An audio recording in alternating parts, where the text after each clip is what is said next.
Vous avez un smartphone et ça vous intéresse de faire des films? Voici quelques astuces. Alors là, concrètement, si j'ai envie de faire un film, on fait comment? On est sorti de la gare, on ne va pas tout filmer. À partir de où je commence à filmer? Comment ça se passe? Alors on va pas tout filmer, on fait un film de balade. Ça veut dire qu'il faut que tu aies déjà l'itinéraire en tête et que tu aies des points importants en tête. 5, 6 points, 5, 6, 7 points.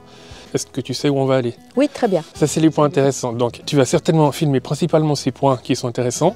Tu vas filmer des points entre deux. Et s'il y a des endroits, par exemple, il faut montrer aux gens par où ils doivent passer, là, il faut que tu filmes. Très bien. Des escaliers, des chemins qui ne sont pas clairs, ce genre de choses. Ça, il faut filmer. Et après, c'est simplement en marchant, tu vois souvent des paysages qui sont intéressants, des choses qui sont un peu particulières. Et c'est là où tu vas filmer. D'accord. Là, concrètement, on n'a pas besoin de montrer qu'on passe derrière la gare, etc. Ce qu'on peut faire, c'est éventuellement un départ de la gare. Donc tu vas partir de la gare en filmant comme ça. Très bien, on y va. En fait, moi j'ai trois positions, tu vois. 5, une fois, point 5. Tu mettrais sur quoi? Une fois, c'est bien. D'accord. Point, ça correspond à la vision normale. Ok. Donc j'y vais.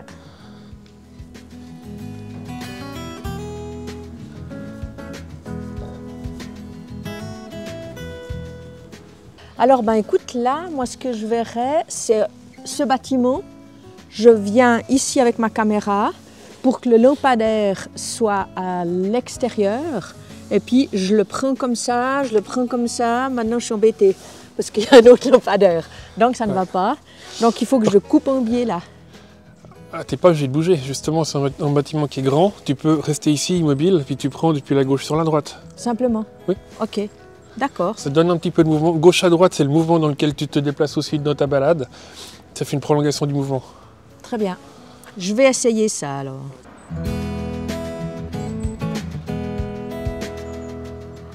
Alors, ce qui est très intéressant, c'est que pour pas que ça bouge, je vois ce que tu m'as expliqué. Et puis vraiment, il faut vraiment être très près du corps en fait. Hein.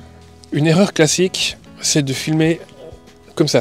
Les bras, et puis t'es pas stable, et puis en plus tu marches. Donc quand tu marches, tu fais du mouvement. Oui. Ça, il faut éviter. Alors, ce qu'on peut faire, c'est les bras près du corps, et là on est plus stable. Très bien.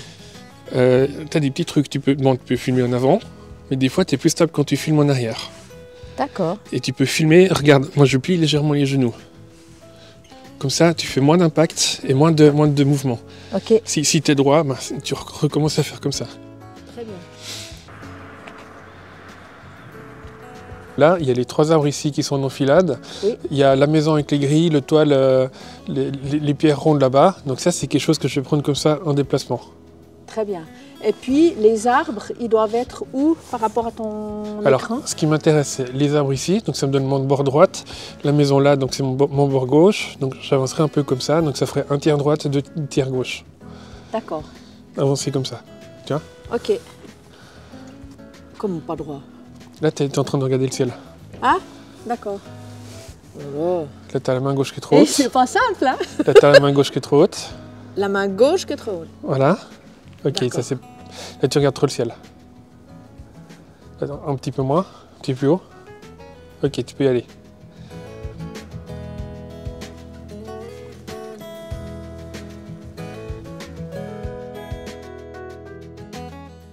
Moi, ce que j'ai vu qu'elle est bien, c'est quand tu avances comme ça c'est une vue.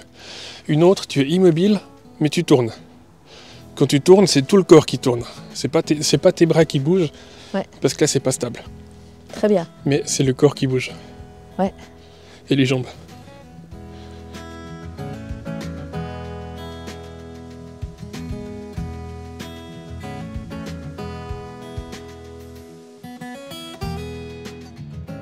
Explique-moi.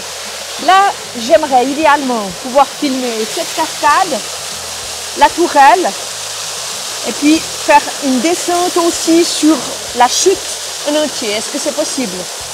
Bah, tu prends toujours avec ton appareil, et puis là c'est vraiment le corps qui bouge, comme ça. Ok. Et puis tu bouges, tu prends la cascade, et tu descends.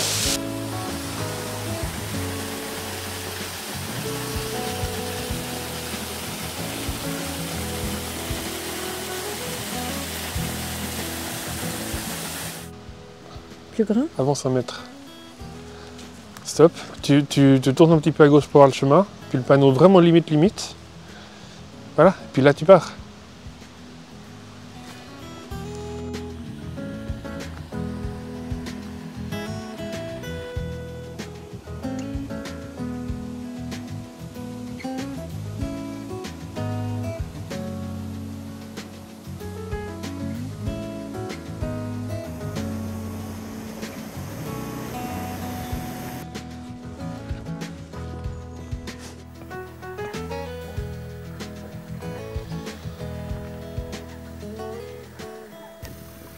Voici un essai. Je suis en train de zoomer pour voir si est-ce que mon attel est capable de faire un zoom sans faire trop d'à-coups. Mais visiblement, ça n'a pas l'air d'être possible.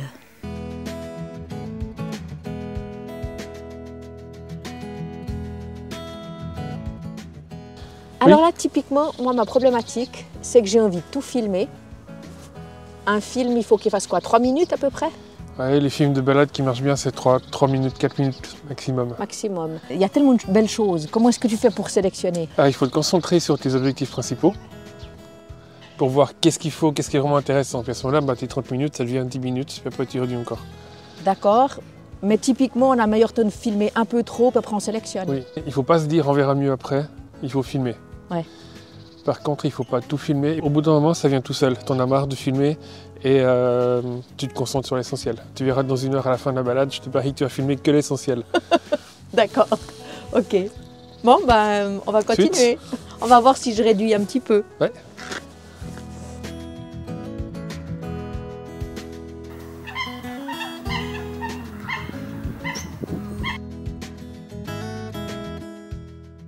Ok, reviens.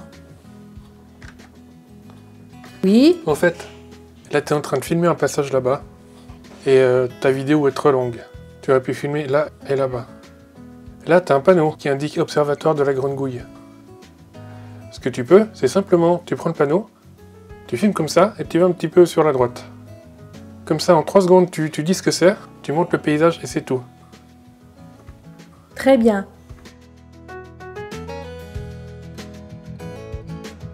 Ok, ça c'est pas mal.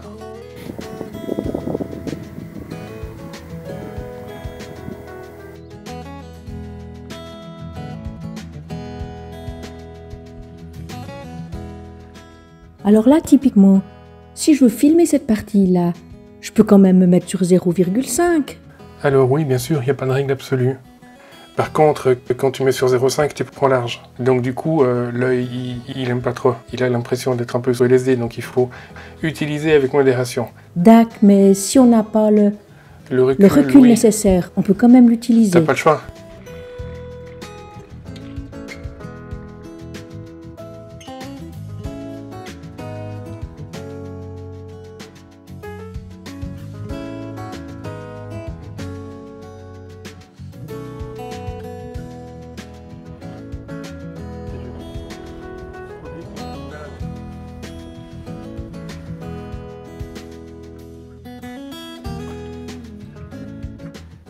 Alors Christine, comment c'était cette balade, cette rando-balade? Bah écoute, je te remercie, tu m'as appris plein de choses. Maintenant, il faut juste que j'intègre un petit peu tout et puis que j'essaye, que j'expérimente et surtout que j'essaye de mettre en pratique. Puis je tenais quand même aussi à remercier Alain qui était notre caméraman et qui nous a suivis et filmés durant tout ce petit périple. Mais le tournage n'est que le commencement. Après 4h30 de tournage, il a fallu 14 heures pour réconcilier les 5 sources vidéo plus les 2 micros. Le premier montage, ou cut, contient 2h30 de vidéo, mais l'objectif est une vidéo d'environ 5 minutes. À partir de cette longue vidéo, il faudra alors encore 20 heures de travail avant d'arriver à la vidéo finale. Le travail est conséquent, d'autant que nous sommes tous bénévoles. Aussi, si vous aimez nos vidéos, merci de liker et de partager.